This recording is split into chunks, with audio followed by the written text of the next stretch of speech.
Welcome to all the biology students and teachers. Myself Dr. P.K. Verma. Now, in the subject genetics, I shall discuss what is the monohybrid cross. It is the first type of experiment done by Mendel in which a study of only one character was done, only one character was discussed.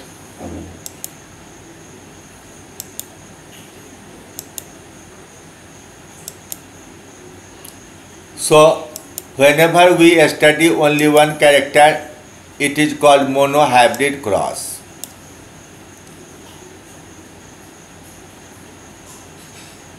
When a plant with purple color were crossed with those with white color, there are two characters. There is a character color and there are two traits, the purple color and white color. These must be pure breeding. When the plants of purple color were crossed with white colors, in the first generation all became purple. Now that trait which appeared in the first generation is named as dominant trait, but one another that became disappeared is known as recessive trait. So in this case, in the first generation only purple appears, so purple is the dominant trait and the white color is recessive trait. Now the plants of first generation was allowed to self-fertilize and produce the seeds. These seeds are sown, and in the next generation what Mendel observed, he found that purple and white both colors appeared in flowers. The ratio was 3:1. That is 75% flowers were purple in color and 25% white in color. Now people think that if purple appears and white vanishes, so there should be death of the white color. They will not appear again. No, this recessive character does not die. Therefore, in the next generation, the recessive appeared, but only in 25% cases. So, in the first observation, there was appearance of only dominant character, recessive disappeared.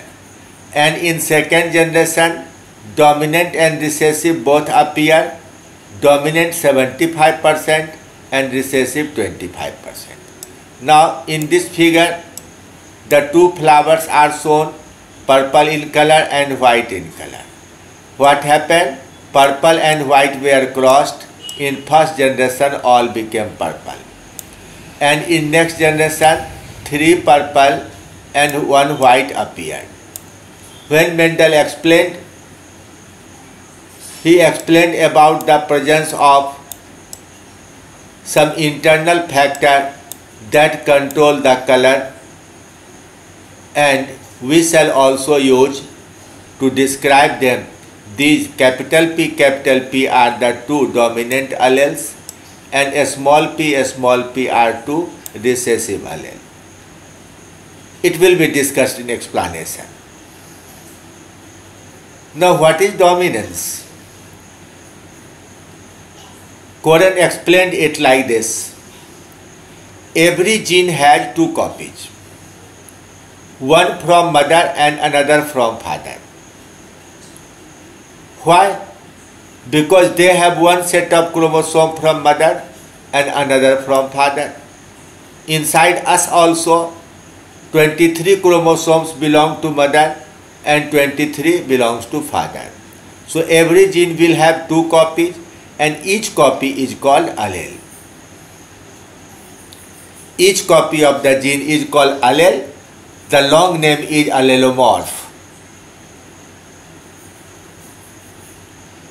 When the plants are pure breeding, it is called homozygous. The pure tall means homozygous tall, and pure white means homozygous white.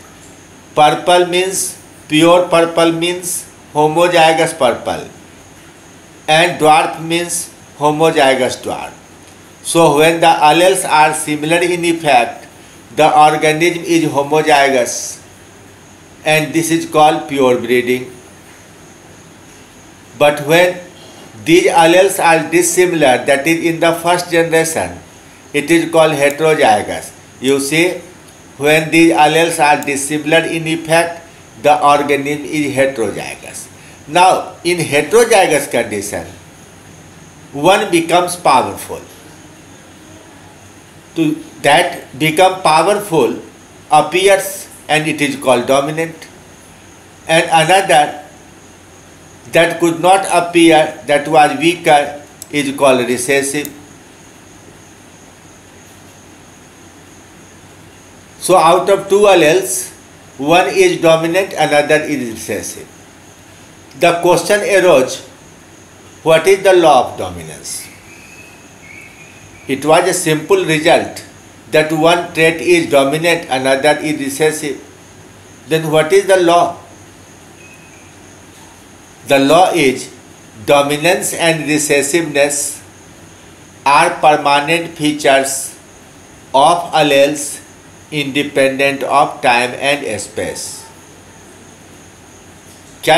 What does it mean?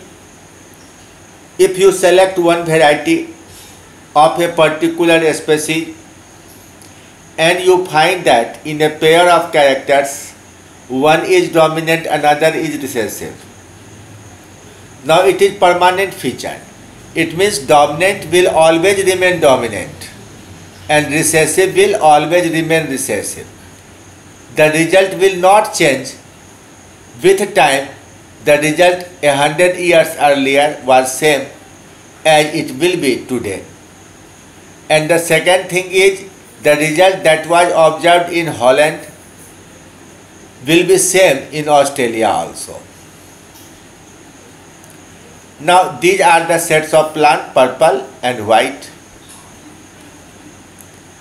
Capital P is purple, small p is white. Gamete of the purple plant has one copy of the allele capital P and that of white plant small p. Now what is the result? In F1 capital P small p. Now because capital P is dominating, it is powerful, all the progeny became purple in color.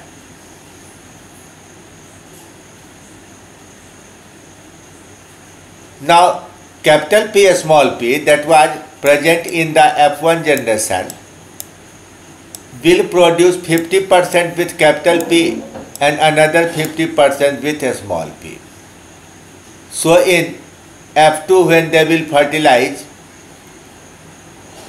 75% will have capital P giving purple color and 25% will have both copies recessive, a small p.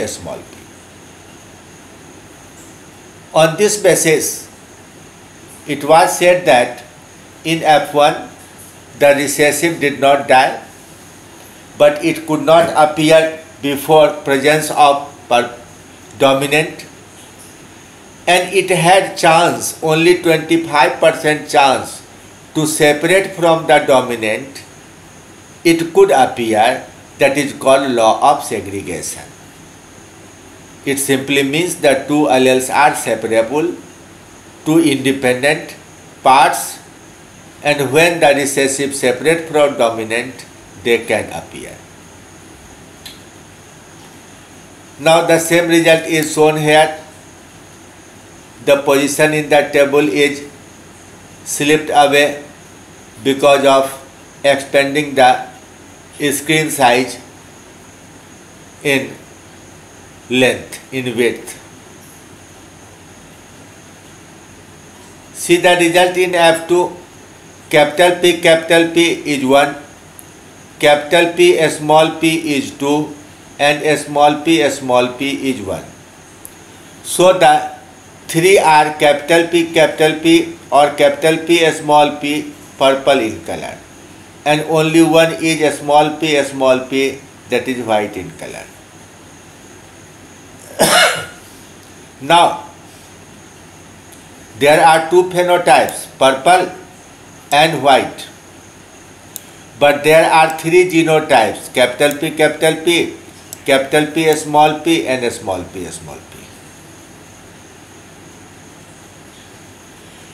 The morphological characters, that is visible characters, are known as phenotypes, and the internal genetic composition is called genotype. You have to memorize the terms and always use them correctly. The dominant purple phenotype may be capital P or capital P small p. In second or F2 generation, there are two phenotypes with three genotypes. Thus, the result of monohybrid cross establishes two types of law. One is law of dominance and another is law of segregation. In the next class, we shall discuss dihybrid cross and the third law of Mendel, that is called independent assortment. Thank you very much.